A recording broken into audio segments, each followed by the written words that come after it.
Land of War Elves. Draw a card. Spring Bloom Druid. Pay. Land of War Elves. Draw a card. Phew. Okay, so we built up a board, which is great. The elves keep coming. Dwynnian's elite. Keep paying. Yes. If we could just get a Tyvar, we'd be set here. Yes, there we go. Tyvar. Can we do it here? Yes. We got there, everybody. The dream. We just blew up their whole board. We otherwise got the win. There you go. Sure play. Yeah. Our opponent.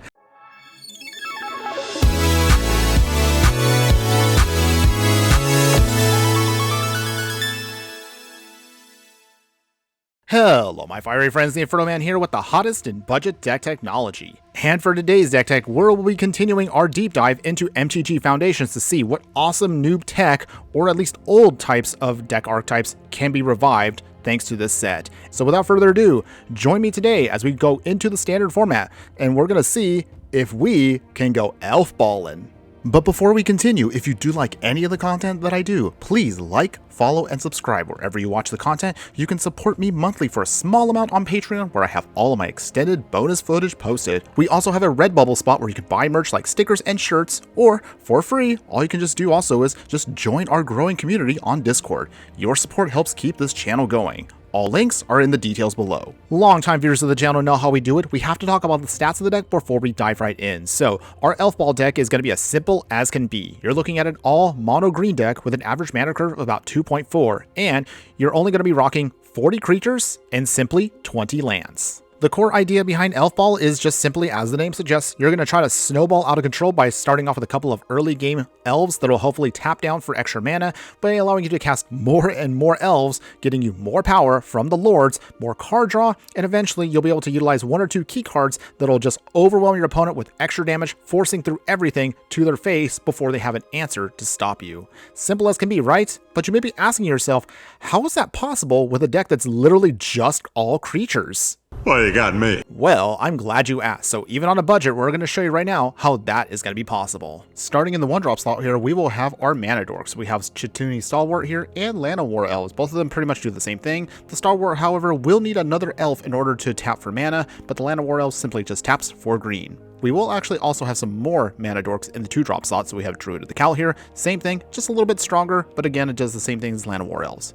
Dwynnian's Elite here just helps us when it enters, and it'll create another token for us, which we can use, of course, to tap down to give us a little bit more mana thanks to our 1-drops. However, this is now where the real fun begins. So Leaf Crown Visionary here is our star of the show. So we'll talk about this card for a second here. Leaf Crown Visionary is a 2-mana 1/1 elf druid that reads, other elves we control get +1/+1, and whenever you cast an elf spell, you may pay 1 green, and if you do, you get to draw a card. So this is our greatest engine piece right here. Just help us keep charting through our deck to make sure we keep getting all of our elves out on time. Going into the 3-drop slot here, we will now have another one of our lords here, Impervious Perfect. Thankfully, from Foundations, this is now available in Standard. So this one again will also give us a +1/+1 pump at 3 mana. Also for 1 and tapping it allows us to create another Elf Warrior creature token to help us flood the board. Continuing, we will have Spring Bloom Druid here. So when this enters, you sacrifice a land. However, it helps us ramp by taking out again 2 basic lands that we can put onto the battlefield tapped. So this will help us again just thin the deck and just make sure we can just keep ramping to what we need. Another one of our lords here is going to be Elvish Archdruid here, and this is actually one of our strongest ones here because not only does it give all of our elves +1/+1, but also you can tap it to get green for each elf we control. That is an insane amount of value, and I really can't believe they actually put this card back into Standard. And then round out the 3-drop slot here, we'll have one of our biggest and most bestest of finishers here, Tyvar the Pummeler. So let's talk about this card for just a moment. Tyvar here is a 3-mana 3/3 elf warrior, and it's a legendary creature. You could tap another untapped creature you control to give Tyvar indestructible until end of turn. You will have to tap it, but that's not a big deal for us. And then for 5 mana, creatures we control get +X/+X until end of turn, where X is the greatest power among creatures we control. So this is kind of like a, I guess you could say, a mini Crater Hoof Behemoth if we have enough out on the field to just overwhelm our opponent and beat them down to get to our victory. And then finally, in the 4-drop slot here, we have Ferocious Werefox here. This is kind of a 2-for-1 because its 2-mana ability is an adventure that allows us to put a monster roll token onto one of our creatures, giving it +1/+1 and trample. But of course, the elf itself is an Elf Fox Warrior, and it's a 4/3 with also trample, which can help us out a bit if it gets pumped up from the lords to make sure we can push through damage.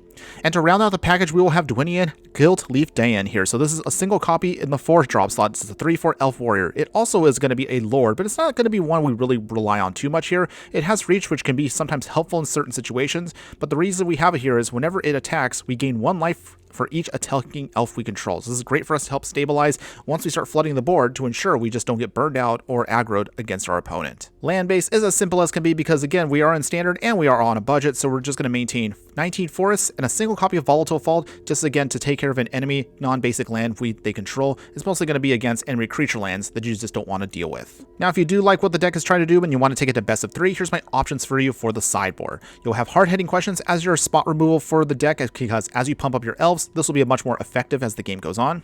Extra copies of Dwinian, Guiltleaf, Diane here is going to be in the sideboard if you do need to stabilize against more aggro decks and you want to gain more life. Your graveyard hate will be Soul Guide Lantern. It's a catch-all, and again, as always, it's going to be an amazing one to utilize at any point in the game. For your artifact, enchantment, creatures with flying, or even battle hate, we'll use Atrox's Fall.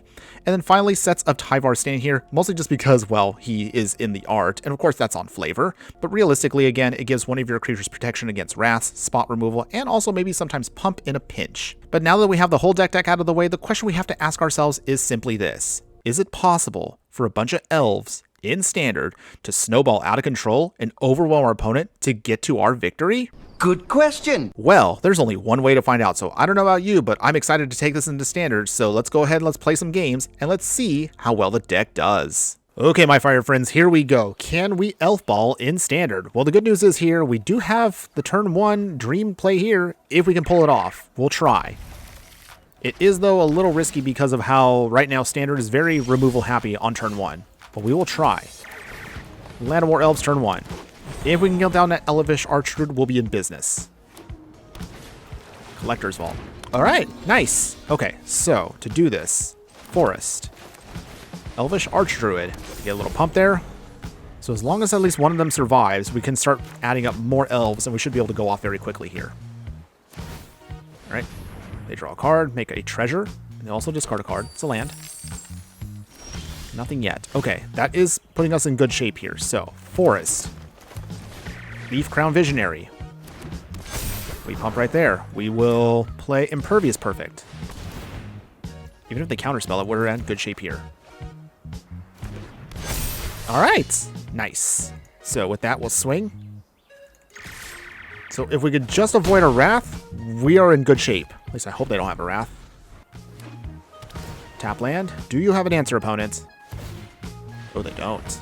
Oh, okay. I think we might be in good shape here then. Okay, and overload the flood pits. Ooh. All right, Forest. We will play our Stalwart. We'll pay 1. Draw a card. We can then tap that now. Elvish Archdruid again. Draw a card. There we go. All right, I think we got enough now to get this victory here. All right. Yes. Elf ballin'. Elf ballin', everybody. Yes. So many elves. Yes. All right. Swing. Big swing here. Opponent, do you have an answer? Do you have any removal? You're going to need something right now to stop us. Clock stick, opponent. You need an answer. Ooh, they do have something. Bitter Triumph. Wow. Okay. That does soften up the hit, though. But they're down to 2, so we're still in good shape. Even if they have a Wrath, we can still rebuild very quickly. They surveil. So is that Wrath coming right now? There it is. Day of Judgment. No surprise, but it's okay. We still have ways of still pushing through damage no matter what. So, Impervious Perfect. And we will play Druid of the Cowl. That's still lethal. Our opponent needs either another Wrath or they need to just blow up both of them individually. They have 3 cards. Ooh, okay. They're drawing. Made a treasure. Another land. Liliana the Veil. Did they stop us? I guess we'll see right here. Right, Druid of the Cowl dies. Oh, that is it. That has to be it right there. Yes, we beat them. Woo, it was a little hard out there because one of the biggest things about elves is if we get wrathed, we could be toast. But some way, somehow, we endured and beat our opponent. Okay, my fire friends, here we go. Can we elf ball in standard? Well, the good news is we have plenty of lands. We are a little slow, so we don't have a turn 1 play, but that's okay. We still have enough lords here where we should be able to just overwhelm our opponent. Oh, actually, we did get a Stalwart. Okay, so that works out nice. Okay, so with that, Forest, Mosswood Dread Knight. All right, so it looks like it might be some adventures. Forest again. We will play Dwinian's Elite. Make a token. Llanowar Elves. All right, now we're looking good. We got everything we need. Oh yeah, it's all coming together. So we just need to make sure that one of our lords survives, and we can just start pushing through damage. Unholy Annex. All right, so they're going to be drawing some cards. That's okay. Dwinian's Elite again. We will play... Okay, how do we do this here? I guess... Elvish Archdruid now. Dwinian's Elite. Oh, okay. Well, I guess our opponent didn't want to deal with us there, so yay! I'll take it. Again, nothing glamorous, but you kind of see the deck can go off very quickly if your opponent doesn't have an answer. Okay, my fire friends, here we go. Can we Elf Ball in Standard? Well, the good news is we have some forests, we have Leaf Crown Visionary, and we have some ways to pseudo ramp, so yeah, I think we could do it with this. Okay, so they mulligan to bits, Forest. That does give us a bit of an edge, so hopefully we can take advantage of that. Plains, Optimistic Scavenger, Druid of the Cowl, so that's actually really nice for us. So as long as this can stick, we can start ramping very quickly here. Hushwood Verge. Honor Guard. Okay, so I think they're going to try to pump and just go around us, but we'll try to see how fast we can go with this. Spring Bloom Druid. We will sacrifice a forest. Get 2 forests out of the deal. We will not attack yet.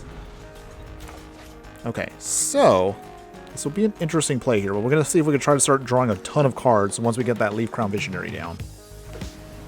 Another land. Hunter's Talent. So, looks like I'm going to try to pick off our Druid here, which is annoying, but that's okay. Okay, 100 attacks. No blocks. We're down to 16. Alright. Stalwart's actually not bad either. So, here's how we do this. Leaf Crown Visionary. Stalwart. We pay to draw a card. Alright, we got another land. That's great. Put that down. Attack. Down to 18. Okay. Well, we definitely have now plenty of lands. We just need to start going off with our elves here, and we should be able to just get a whole board flooding. Go to level 2. Hunter's Talent again. Joy. So that means we lose our Lord, which is frustrating, but that's okay. We still have some options here. They get some pump. Okay, we're down to 10, so this is looking a little rough, but we're okay still. Leaf Crown Visionary. Elvish Archdruid. We need to start getting stronger elves. So with that, Leaf Crown Visionary tapped. Draw a card. Forest down. No attacks. Okay, so our opponent has 2 cards left in hand. They have 2 Hunter's Talent, which is going to be a little scary to deal with, but as long as we can start pumping a little bit more, we should be able to get around this. Forest. 1 card left, opponent. What is it? Calyx. Calyx can be scary. Okay, level 2. They swing.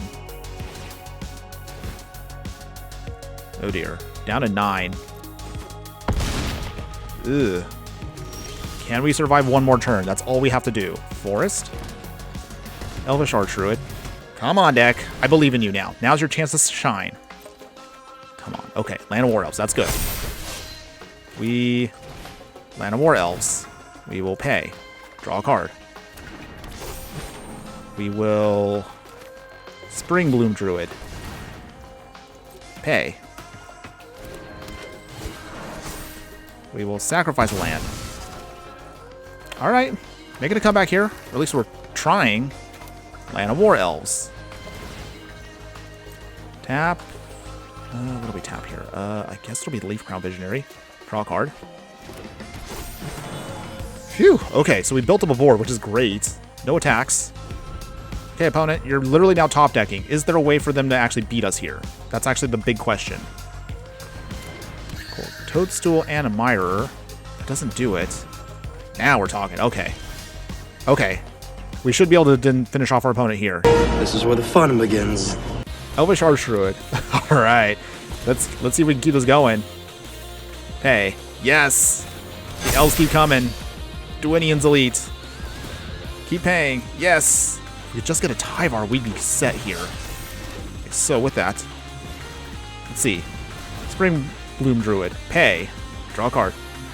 Yes, there we go. Tyvar. Do we have enough lands, though? So with that, can we do it here? Decline. I think we have enough. Tyvar. Yes, we got there, everybody. The dream. We did it. Yes, that was it, everybody. Big stompy, big elves. That's what you want the deck to do, everybody. That is it. This is exactly how you want to pull this off. We just blew up their whole board. They're down to 5. We survived at 1. Wow. Unless if they have some kind of burn, we otherwise got the win. There you go. Sure play. Yeah. Our opponent. That's it. Too much for our opponent there. We got them with elves, everybody. Oh, man. Woo. That right there was the dream. Okay, my fire friends, here we go. Can we outdo our opponent with some elf balling? So we're going to keep this hand here. It is a little slow because everything's a 2-drop, but we should be okay. As long as our opponent doesn't have too much spot removal, we should be able to survive. All right, Druid the Cowl. Tempting to put down Leaf Crown Visionary first, but we want to make sure we can ramp into everything else. Get Lost. Okay. Opponent still has removal, unfortunately, but that's okay. That's okay, everybody. Druid of the Cowl again. We didn't get our land drop there, which is awkward, but that's okay. We will still find a way. This is fine. Urbrass Forge. Ooh. That might be a problem for us. We can block for the early part, but we will need to find a way around it quick. Alright, Elvish Archdruid also is not bad. Okay, so pseudo ramping right here, which should be okay. Carrot Cake. We have to be very quick for our opponent here. The good news is we do have Tyvar, which is sweet, but I don't know if we can get around an Urbrass Forge in best of 1. We don't have, unless if it's our sideboard, we don't have anything else against artifacts and enchantments unless we go to game 2. But we're playing best of 1, so we'll see. Dwinian's elite. Makes a token. We can now go off with Leaf Crown Visionary. Makes a mana. Impervious perfect. Phew. Okay, so we're stable for now. We should be okay. We can block that Urbrass Forge for a bit. No, God! Okay, never mind. Well, looks like our opponent here does not want us to have any fun, but that's okay, everybody. I forgot we have a pretty wrath-heavy meta right now. And, okay, this is actually also really awkward. We can't cast anything. I don't know if we're going to survive here. I'm in danger! I don't think, however, we can beat our opponent's tokens, so this is looking pretty grim now. Dang. We're always like one wrath away from just getting blown up here. So, a forest. I don't even know at this point. I guess Tyvar. He's not going to survive this next turn anyway, so I think our opponent's got us beat here. So they sacrifice their token. Make the carrot cake, make the bunny. They scry.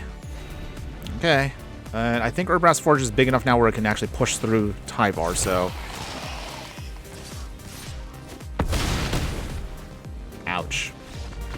Dang. That Urbrass Forge, that Wrath, we just couldn't stop everybody. But I mean, that's kind of what stinks, unfortunately, about a creature deck. We are, of course, currently in a meta that has a lot of spot removal and a lot of Wraths, but that's okay. At the very least, you can see where the deck's weaknesses are. Well, don't worry, we'll get them next time. And there you have it, already. So that was our Elf Ballin deck for you in Standard. And you tell me in the comments below, what do you think? Would you play this deck in any way, shape, or form? Truth be told, it's honestly pretty good overall, but it's not great. And here's why. We really need a better mana dork besides just Land of War Elves. Yes, we have Druid of the Cowl, but it's a little slow. If our Stalwart here was able to tap just like Land of War Elves, such as like, oh, I don't know, if we had Elvish Mystic, obviously they're not going to try to throw both into Standard. That would be way too crazy for us to deal with if it was just all Elves like that in the format. But if they did, we actually would probably put that in, and we would have a lot more consistency with getting our Elves out to just overwhelm our opponent. You saw in several matches, we're pretty much susceptible to spot removal, and also if our opponent has any Wraths, we will get destroyed. So keep that in mind, of course, if you do like playing the deck. But if you've made it this far into the video, kudos to you because you are my true fiery friends. And because of that, let's show you how we can take this deck to the next level. Now, as far as the upgrades are concerned, here's mostly what it's going to be looking like. So we're going to be splashing into black to take advantage of some of the more Golgari elves that are actually helpful for us. That won't be too much in the main deck, but the ones that are key to us is going to be Kalissa's Sunslayer here, an extremely powerful card. And normally I don't like fighting this card, but in our deck here, we're obviously going to have a good time with her. So Kalissa here just again can deal some damage, destroying enchantments along the way, removing counters from target permanents, or we could just simply draw cards just to give us a little bit more value along the way. We'll be trimming down your Tyvar here just to make room for a Reclamation Sage here in the main deck. This will just help us just again with enemy artifacts and enchantments. And of course, 2 copies of Nissa Resurgent Animist here, just again to continue the ramp with us to make us a lot more faster, and again helps us with more card advantage when its ability triggers off. Going into the 2-drop slot, we'll get rid of some of our weaker mana dorks and we'll add in Llanowar Loam Speaker here. It does the same thing and it has the same stats, but it just has an extra ability that sometimes can be helpful in a pinch depending on what the situation and the board state are. And then finally, going into the 4-drop slot, we're going to be now adding in Lathril, Blade of the Elves. And if we do gum up the board enough, we can just simply use her as our way to finish off our opponent as another backup plan. Instead of we use Tyvar. As far as now going into these extra colors means we will have to adjust our mana base quite a lot here. So try to throw in as many Blooming Marshes as you can. Llanowar Ace, of course, just to make sure we have our mana fixed. A single copy of Restless Cottage. If everything gets blown up like you saw earlier, we at least have a creature land to hopefully just close out the game against our opponent. And since we are all a creature deck, we could take advantage of Cavern of Souls here to make sure our creature spells are uncounterable against our opponent. Now, if you do want to take this into best of 3 and you want upgrades there, we're now going to have access to Assassin's Trophy thanks to the black mana, and also copies of Maelstrom Pulse here as our pseudo wrath against maybe those token heavy decks that we have to deal with. The only cards that will survive the transition in the sideboard will be, of course, the single copy of Dwinians here. You'll have Sogai Lantern as always, and Tyvar Sand are still solid cards, even if you want to go upgrading the deck or if you want to keep it on a budget. And with that all out of the way, here are my final thoughts that I want to give on Elves. Overall, Elves feels pretty good right now, but in all honesty, Elves can do so much more. It has kind of the same problem I saw with Goblins when we showed that off on stream a little while earlier this month. There's just a lot of removal that's really efficient currently in the standard format, but I still wouldn't take any of that away from Elves because even when you do have those good matchups, the deck gets out of control very quickly if your opponent does not have an answer. So, to put it another way, if you are a fan of creature decks, if you're a fan of going big and going wide, and if you're a fan of one of the most efficient types of creatures out there that can just snowball very quickly if your opponent does not have that answer, then I would definitely say give this deck a try. And I assure you, when you manage to start going off with a bunch of elves and start drawing a ton of cards and then pumping them all up, you're going to have a lot of fun doing so, and you'll be very surprised how you can pull it off on a budget, and you will definitely not be disappointed. That's all I have for you today. Thanks again for watching, everyone, and just remember that no matter what you do play in the game of life, always be sure to burn bright. Later.